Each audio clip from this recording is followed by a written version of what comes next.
Welcome everybody to this webinar today, where we'll be talking about one of my pet hobbies, the minimum terms and conditions which apply to chartered accountants' professional indemnity policies. Now, for those of you who don't know me, I'm David Gooding. I'm an insurance partner. I work in our Birmingham office. I'm speaking with my colleague Giverny Wroe, who's an associate in our Leeds office, and we both work together in our national accountants team. The session's being recorded, and whilst you can see us, I'm afraid we can't see you. We hope to have a time for a Q&A session at the end, so please do post any questions you have in the chat box as we go along. My colleague Harriet Strevens will collect them all up and present them at the end, but if we run out of time to answer all the questions, don't worry, I promise Giverny and I will pick them up and respond to you separately by email afterwards. Okay, think of this as a bite-size and thematic overview of the ICAEW minimum terms, with a few tips as well thrown in. We will unashamedly not walk you through any detailed policy terms. I can also see from the attendee list that there's an eclectic mix of you from around the accountants insurance world, representing claims, underwriting, broking, some accountants thrown in as well. Interestingly, we've got some lawyers from the ICAEW professional indemnity team who will also be keeping us on our toes. Okay, so let's start with Giverny and a backdrop to the minimum terms. Thank you, David. So we thought it'd be helpful just to start the cover talk with a short discussion around some of the key requirements in respect of accountants' minimum terms. So my part of the talk is probably going to be more focused on brokers and policyholders. So let's start off with, what are they? Why do we have them? So the accountants' minimum terms are prescribed minimum terms, which the Institute of Chartered Accountants in England and Wales, so the ICAEW, provide for its members. So just to be clear here, in this talk, we're talking about the minimum terms and conditions for professional indemnity insurance for chartered accountants, so those accountants who are members of the ICAEW. So why do we have them? Well, essentially, it's the same reason really why we have the minimum terms for lawyers. It's to protect the public. So these minimum terms and conditions are driven by public policy. So, what have we got? So, essentially, you've got probably one of the most gold-plated and insured-friendly policies that you'll find anywhere. So that's a bit of the backdrop. I'll now talk you through some of the key points. So if you're an ICAEW member, you have to have a minimum level of indemnity cover. That minimum level is 2.5 times the gross fee income of the firm for its last accounting year. So that's including non-recurring income. It's just really important here for brokers and firms to make sure that they've got the right level of indemnity cover. So even though there is this minimum level, they need to double check this. And that's particularly important if you're engaging in mediation activities or you're doing any sort of probate work. So just by way of example, we have a client at the moment who hasn't had a claim for 30 years. They're a really well-run small practice. They've got indemnity cover up to £200,000, and we've just had a claim in for 1 million. So it just goes to show, you never know when the next big claim is going to come in. Brokers and firms just really need to make sure that they get that right. That's the first provision. The second provision is that there's a maximum excess allowed, which is £30,000, and that's per principal in the aggregate and as part of the sum insured. The third key point is that if you're an ICAEW member, you have to purchase your policy of insurance from what's called an approved insurer. Now, this is great because firms and brokers effectively have this list of insurers that have all been vetted, and that if you purchase a policy from them, that it's going to do the right job. There's a number of benefits to this. The first one for policyholders and brokers is that they know exactly where they need to go to get their policy and what they need to do. Also gives some certainty around capacity in the market. And finally, if you're an insurer and you're familiar with the accountant's minimum terms, you're going to find your way around these policies quite easily because they don't differ that much. So I guess it's a time saver there for insurers. So just finally, point 4 is just moving on to the minimum approved wording. So as I said earlier, you have this gold-plated set of minimum terms, and there's stipulated wording which insurers have to follow. The wording has to either be equal to or better than the minimum terms. So just here, if, for example, they want to depart from the wording slightly, they have to include what's called a difference in conditions clause. And what that means is that, you know, whatever we do to the policy and however we change the wording, it's not going to afford policyholders any less protection than would be afforded in the minimum terms. So just before I hand over to David, I just want to touch very briefly on changes to the rules. So just for those of you who have been familiar with the minimum terms for a number of years, the last update was on the 1st of October 2018. Now, it's really rare that the ICAEW make substantial changes to their terms, but there are a few key ones that were made in October 2018, so I just flag those, and they're just on the slide in front of you. I won't go into them. David will touch on them as part of his talk, but I just flag that there were those key changes, and there's a common theme with them really, in that it's just ensuring that the cover is really broad. So on that note, I'll just hand over to David, who will talk to you about his top key 8 issues to look at when you're considering coverage. Thank you very much, Jiv. So what I've done is distill 11 pages of wording in the MTC into what are my arbitrary top 8 issues that I think an adjuster needs to know about. But I should say that I don't pretend that this covers the whole MTC, just hopefully give you a useful insight into some of the key things that you need to be aware of. So first up, does the claim fall to an earlier policy year? Now, you might think this is an obvious point for anybody dealing with a professional indemnity claim. What I would say is that the overwhelming number of disputes that I see between insurers on MTC policies relate to when the claim arose. Now, as this is a claims made policy, the policy will be triggered when the claim was first made, or when there is a notification of a circumstance which gives rise to a claim in a later year. So it's the policy when the circumstance was notified that will be triggered. Also remember that a claim is a written or oral demand for compensation or damages. So key checkpoint number 1 is just to be really sure when the claim comes in that you gather in all the relevant correspondence, and in particular that from the claimant's solicitors or the claimant directly to the insured, just to check whether the claim was made in an earlier year or whether there was a cert that might have been notified to an earlier insurer. Next key point, the insuring clause. Now, I've added this in slightly on a tongue-in-cheek basis because with these MTC policies, they are extremely wide, as Jiv's alluded to in the previous session. They include civil liability in connection with professional business anywhere in the world. So when a claim comes in involving some sort of civil liability, the backdrop is the chances are it's going to be covered. And this is deliberate, and it was slightly extended in 2018, and largely to catch the vast array of different work, different professional services that accountants provide to domestic and international clients and people. It'll include personal appointments like trustees, executors, sometimes insolvency practitioners as well. So just double check the schedule as to what's also included. Be aware that it does also include ombudsman awards. So when you're looking as to what is covered, not only do you obviously look at the insuring clause, but the flip side of the coin is you need to be looking at the exclusions. So these policies operate by essentially including pretty much everything and then stripping that out with various exclusions. I'm not going to run through all the exclusions.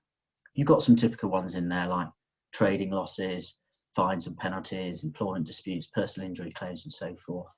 I just wanted to hover over a couple of key ones that I find quite interesting. The first is around work done in the US. So remember what I said before in terms of the civil liabilities for anywhere in the world. Now they restrict that in the exclusion to there's no cover for work done in a US office of the insured or for proceedings in the US, unless, and this is quite important, unless it wasn't reasonable for the insured to assume from the work that it was doing for a client that that client might then go and issue proceedings against them in the States. So that's number one. And then number two, fraud exclusion. I'm going to come on to remedies in a moment, but it is quite difficult for insurers to decline cover for fraudulent or dishonest conduct on the part of the insured which gives rise to a claim. Essentially, what you need to do is establish that all the principals of the firm were dishonest, or if it's a company, all the directors, or an LLP, all the members. That tends to be only relevant where you've got a small firm, and typically you would operate that where there might have been theft by the insured from client, or where the insured's been involved in some sort of fraudulent tax avoidance scheme, typically where there's small firms. So when claims come in, just double check what falls within the insuring clause, what might be excluded, and if there's anything around sort of dishonesty, then you're probably going to need to get coverage panel involved at an early stage. Next point. I flagged sort of IFA and investment work, simply just so it's on your mind, in that many firms of accountants, they do have a separate IFA arm or an investment arm that they'll run as a separate limited company. Now, sometimes those companies will have completely separate insurance arrangements, but sometimes they'll be captured within the MTC arrangements, so they might get the benefit of the gold-plated policy that Jim's talking about. However, if you see a claim that comes in that looks sort of unlike an accountancy type claim because it's an IFA type claim, just check the schedule and you'll see whether there's any different excess limits or indemnity limits, or indeed whether the wording is included within the MTC wording. Next one, aggregate limits. I'm seeing this quite a lot at the moment, and it's one area where there's a little bit more latitude for insurers in terms of their drafting. It's quite important to double check when a claim comes in particular whether that claim is quite significant or whether there's been a lot of claim payments during the year, because insurers can either have an aggregate limit in the policy, so that might be, say, £2 million total amount payable under the policy in that year, or it might be on an each and every claim basis, 2 million for each and every claim. Now that can make a big difference where you've got large claims coming in and a volume of claims coming in. Just be aware that defence costs go on top of the indemnity limits as well. So if you pay out your £2 million, you're still having to pay defence costs on top. Next one, this is really around remedies. So has there been any late notification or non-disclosure? And again, this is another example of the gold-plated policy, because there are very limited remedies available for insurers, either to avoid, rip up the policy for breaches of the insured's fair duty of presentation, or for breaches of the terms and conditions of the policy, like late notification. So as far as the Insurance Act is concerned, you can only avoid where there's been a fraudulent breach of a fair duty of presentation. You can't reduce the amount of cover available. In terms of breaches of late notification or other policy breaches, again, the remedies are very limited, and they are limited to claiming some sort of prejudice in relation to the handling of the claim. So in practice, what does this mean? It means if the insured has notified a matter late, and they've got to notify circs and claims within a reasonably practicable time period, if they're late with that, and that has led to sort of claims handling prejudice, insurers will have to pay out on the claim and then seek some form of reimbursement from the insured afterwards. The best example of this is where the insured sat on a claim, hasn't notified it, and then proceedings get issued, and insurers have to incur additional costs instructing lawyers like us to deal with the litigation. There are other sort of remedies within the policy. There's a control clause where insurers can take over conduct of the claim. The insured can't make any admissions without insurers' written permission. Also, if there's a circumstance that should have been notified in an earlier policy year, and then a claim is triggered in the following policy year, the amount of indemnity that is available in the second policy year is limited to that which was available in the first year. I don't see that very often, but it has potential to be quite a sort of a brutal remedy for insurers to deploy. which takes us on to disputes. So inter-insurer disputes, or disputes between insurer and the policyholder, they must be resolved through an arbitration. There's an arbitration clause under the policy. The insurer that's dealing with the matter has to continue handling it, deal with the claim, advance defence costs, pending resolution of the arbitration, which would be binding. There's also a Queen's Counsel clause in there, so if the insured or the insurer doesn't want to defend the case, and the other side does, then you send the papers off to a QC who will make a binding determination. And then last but not least, I do get asked this quite a lot, what happens when a firm ceases to practice? Is there any run-off cover? Yes, there is. There's a facility for a 2-year run-off cover. And that's all the time we've got at the moment to cover on this topic. I could spend quite a lot more on it, but I think there's some questions to answer. And I'm going to hand over to you, Harriet. Thank you, David. Yes, there are indeed. The first one I thought I might ask Giv to answer, if you wouldn't mind. The question is, do you think the accountant's minimum terms are here to stay? That's a really interesting question, Harriet. Thank you. I mean, it's probably one that I can't give a definitive answer to. However, David is going to sit on the ICAEW PII committee from January, so perhaps it's something that he can answer for us then. My view is that I think they probably are here to stay.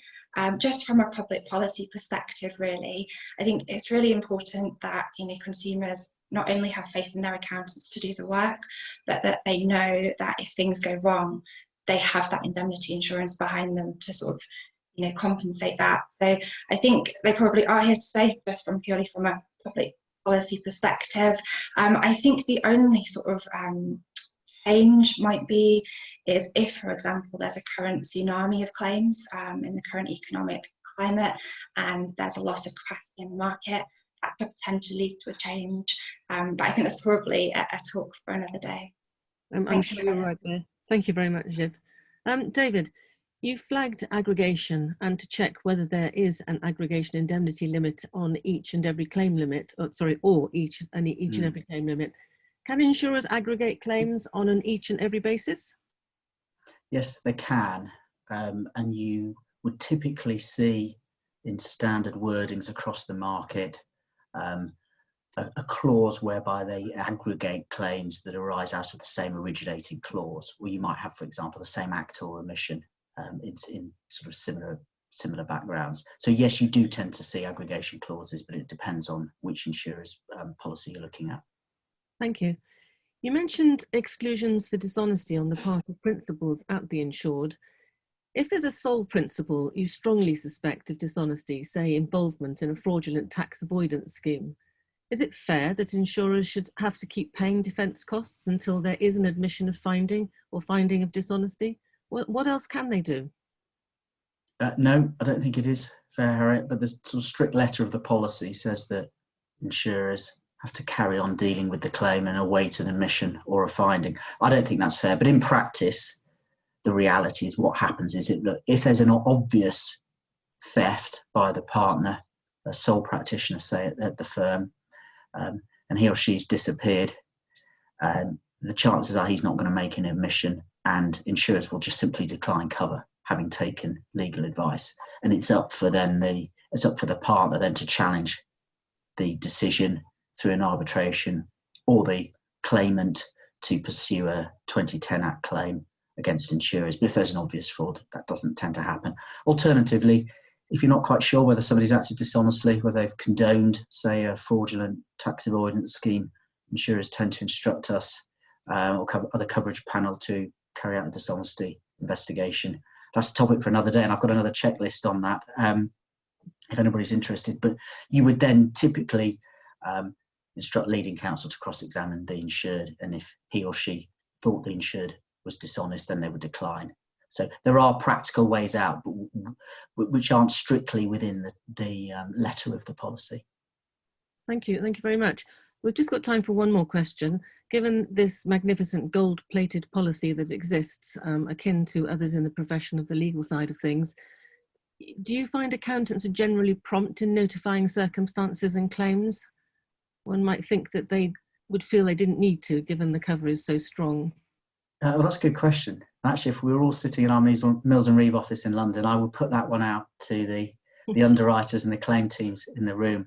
But from my experience, and just bear in mind, there's something like 133,000 registered ICAW members in the country, and they're all quite different. But in my experience, accountants are pretty cautious and risk averse, and they tend to be fairly prompt notifications. It does depend on the firm, but in my experience, they're pretty good about that. And so, notwithstanding the fact that there are limited remedies available to insurers, I do wonder how much they would deploy them in any event.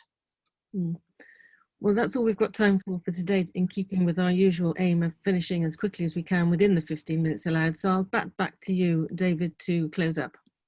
Thank you very much, Harriet. As you say, that's all the time we've got just now. We'll endeavour to respond to any other outstanding questions by email. And I'm very grateful for you all joining us. And if you'd like a more detailed approach to this particular topic or other wordings for accountants, non-ICAW members, just drop me or Giverny a line and we'll come back to you. Have a very good day and thank you very much.